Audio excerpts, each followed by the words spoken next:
Hi, welcome to Cubs and Culture. Cubs and Culture. Okay, spacebar. Okay, I'll just be playing Run, which is a cool little math game adventure. One of the only things I got from substitute teaching, besides a heartache, was finding out all the cool internet stuff that being an old person I don't know about. This is on Cool Math Games. Let me just do a quick plug. Um, okay, so I want to talk a little bit about um two different things, sort of related to each other. The first thing is this group of characters called Blithe Spirits. The most famous version of it is probably Mary Poppins, which is a free spirited or magical person comes into a context that is stodgy or stuck up.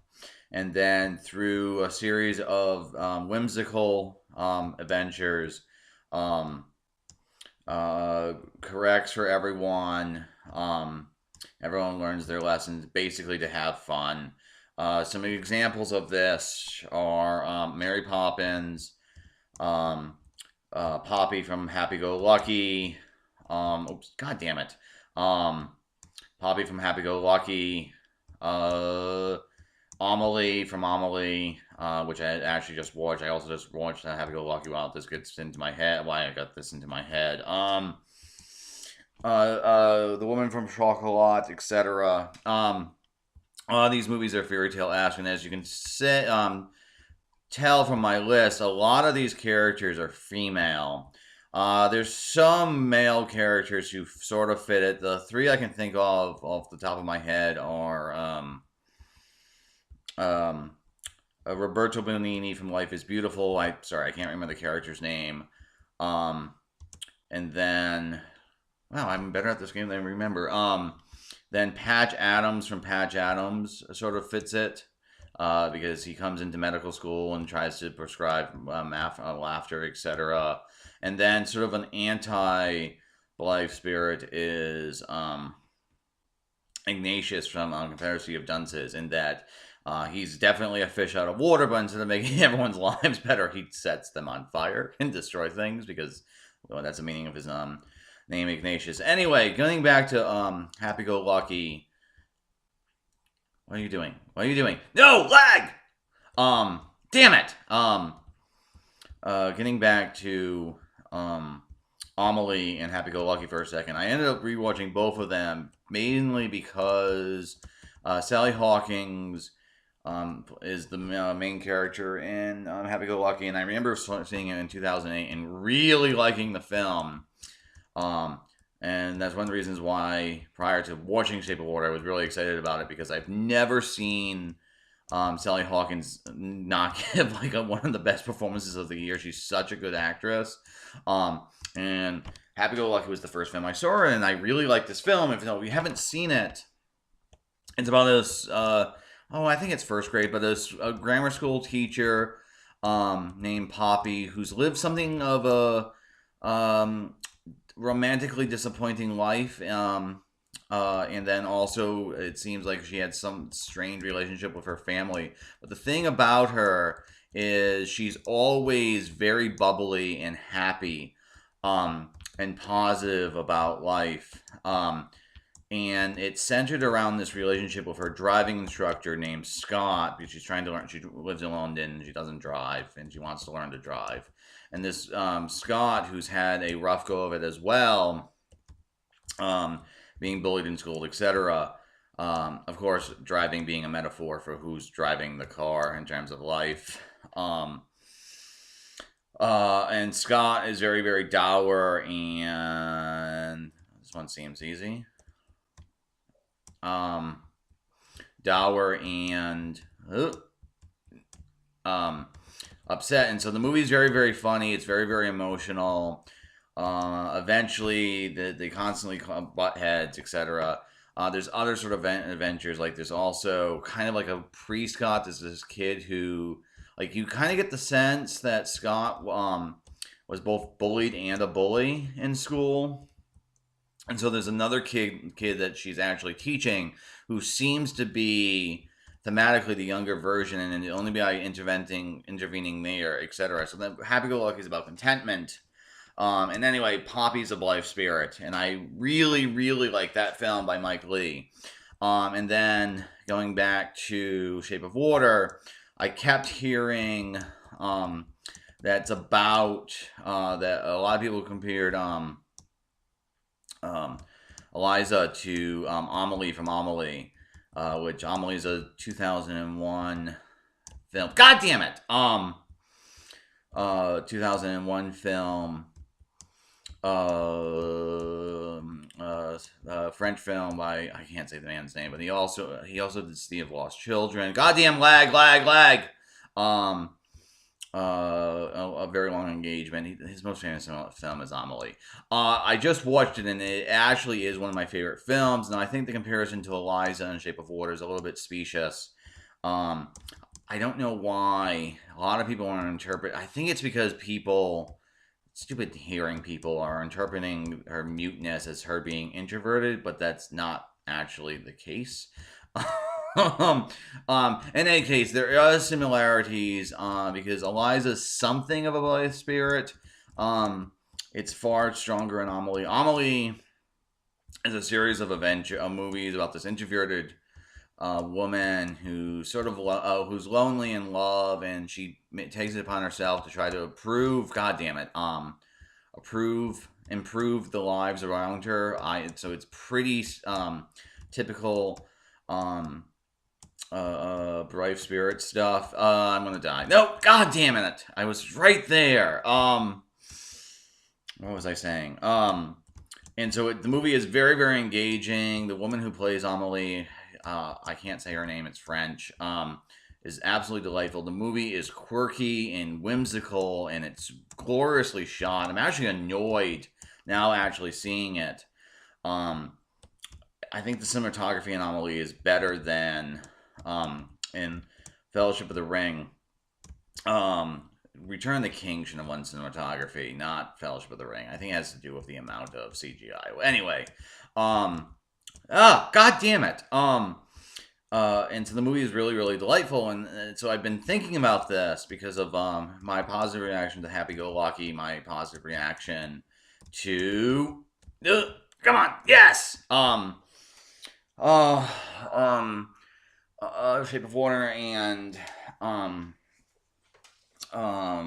Amelie, and it turns, and I'm Confess You've Done This is actually also my favorite novel, and even though it is an anti-version of the character, it seems that I'm just drawn to this sort of character, and I'm thinking it's because I'm actually a very dour person myself. So like I kind of wish I could be a Blithe Spirit. In any case, so I really like this sort of story because it's often very funny and whimsical, but it also seems alive because because the Blithe Spirit has to have something of a sadness or stringent to it. So like a lot of people don't remember this, and like in Mary Poppins, she's actually like they can't. One of the reasons why a spoonful of sugar makes the medicine go down. Lag. Yes. Is they have to clean up before they can go play. So she still has rules. She just a spoonful of sugar makes the medicine go down. Oh my god. Why would you do this to me, game? God damn it. I'm trying to do a discussion and you throw this fucking level at me. Oh, that wasn't actually too bad. I guess the trick is to get angry. And then, like in Poppy's case, you get this sort of sense that she is sort of disappointing, and in Amelie's case, she's sort of introverted. Oh, that wasn't too bad. Oh, fuck. Etc. Now, one of the things that's disappointing, so that even though I really like this character, it also occurred to me because it's hard to come up with male versions of this. I don't know of a single like romantic comedy. Maybe 500 Days of Summer. I haven't watched that movie in a long time because I didn't particularly care for it. Maybe there has it, but there's really no like Patch Adams. The Spiritness is actually in the context of him becoming a doctor. Ignatius is an anti-version, and Roberto Benigni in Life is Beautiful. At least the second half is actually dealing with the Holocaust, so it's not a full romantic story. And so it's always been a little bit thinking about this sort of character now. Oh my god. That's going to be a pain in the ass. Well, maybe not. Nope. I'm going to die. Fuck. That there's just not a lot of male versions of this type of character, and it's weirdly gendered. And that naturally got me to thinking of the other thing I want to talk today, since I like characters like this a lot, is... Oh my god. Okay. Oh, shit.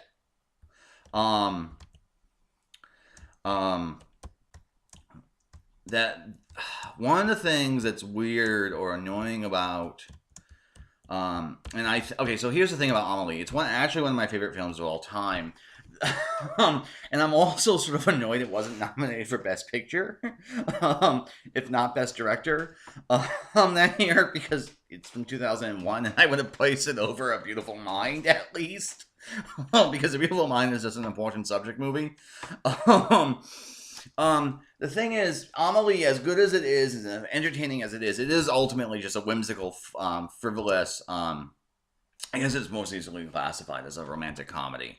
There we go. Okay. Fuck. Come on, don't do that. Don't do that. Don't do that. Don't do that. Goddamn lag. Anyway, let me get back to because Amelie is such a romantic, easily classified as a romantic comedy, and it's a frivolous film. Now, I'm not using frivolous here in a bad way. It's not Schindler's List. It's not The Bicycle Thieves, or even something like Glory, which isn't necessarily a serious film, or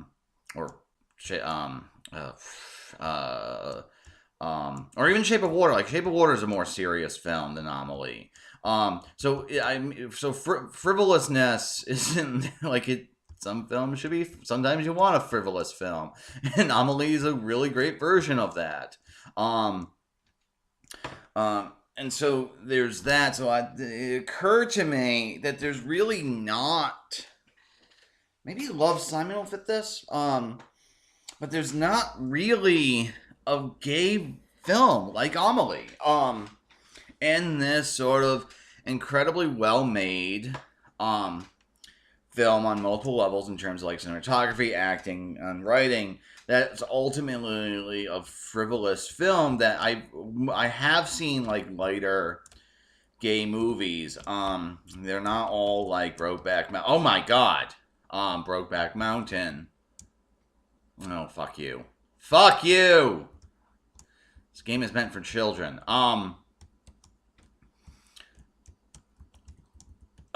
Anyways, but there's no, like, there seems to be this gap here, because most of the lighter stuff I've seen in gay cinema, like Beer City or, oh, god damn it, Not Another Gay Movie, which is basically the gay version of American Pie, etc. There's just not really... What are you doing? What are you doing? What are you doing? Okay. God damn it, I was right there. There's other, like, this big category of well-made but ultimately frivolous gay films that are mostly centered on like whimsical romance, about like romantic, not necessarily a love story, but a romantic love story. Because like Brokeback Mountain, good film, very good film. I've talked about how I don't think it's really ultimately interested in sort of like LGBT issues. It's just a token of that, how society sort of conditions us to be a certain way, etc. But it's not like it's a serious, frivolous. Oh, fuck you, lag. God damn it! What are you doing? What are you doing?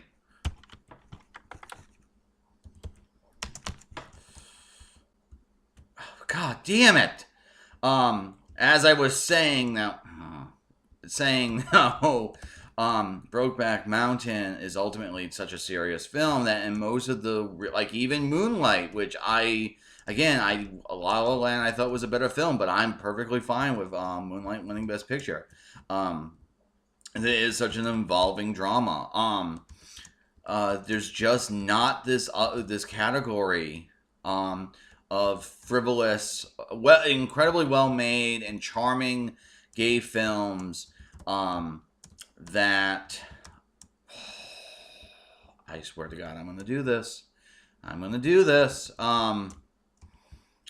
Nope, not that exists, and that's really disappointing me. And so again, maybe Love Simon will fit this because I haven't read the book. The movie looks generally very good. Got good reviews.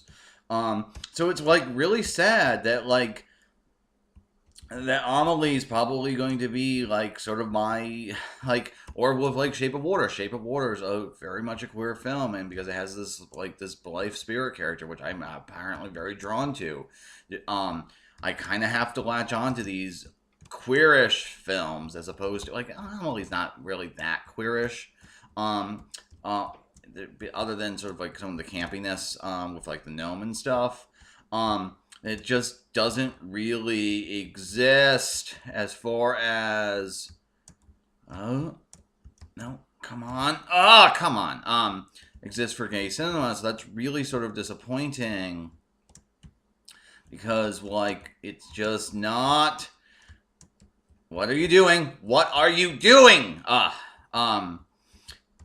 Maybe I shouldn't play games that get me angry. While trying to give multiple reviews. I'm sure this is very, very rambling. So like that sort of gap exists. I mean, there's another gap because like there's movies with straight romances like I don't know, Down with Love or My Big Fat Greek Wedding, where they're not really all that well made in terms of fundamentally being different, but they're not like they're kind of crappy or they're trashy, but which isn't like they're trash culture. Fuck you. They're trashy or B-ish, where they're ultimately you watch it one and you're like, oh, that was a cute story, a cute film, but there's really not any sort of gay films like that. At least I haven't. Lag. God damn it. Oh, what are you doing? Gay films like that exist. I swear to God, I am going to. Okay, I'm sick of looking at this level. Give me a second.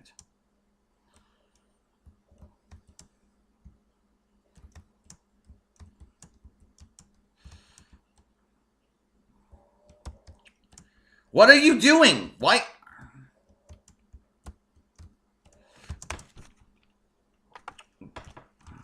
No, no, no. What? What the hell?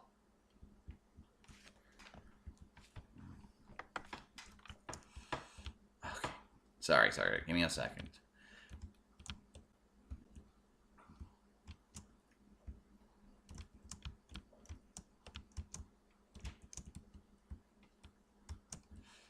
Yeah, okay.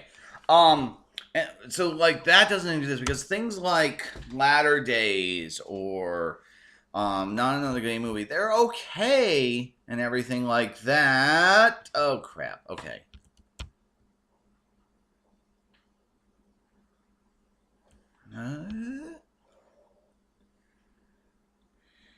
Theory? That's all it's supposed to. Oh, I don't know. Can you jump? Maybe. That's all you have to do. You have to jump. Okay. At least I now understand how you're supposed to do it. Because otherwise, you are going to just constantly run out of space. Okay. They just don't exist, and it's really kind of sad that I kind of want to putz around with writing one. Okay, let me just do one more level and try to wrap this all together. Or one, yeah. Oh, god damn it, what the fuck? Why are you being stupid now? I'm trying to record. Fuck you.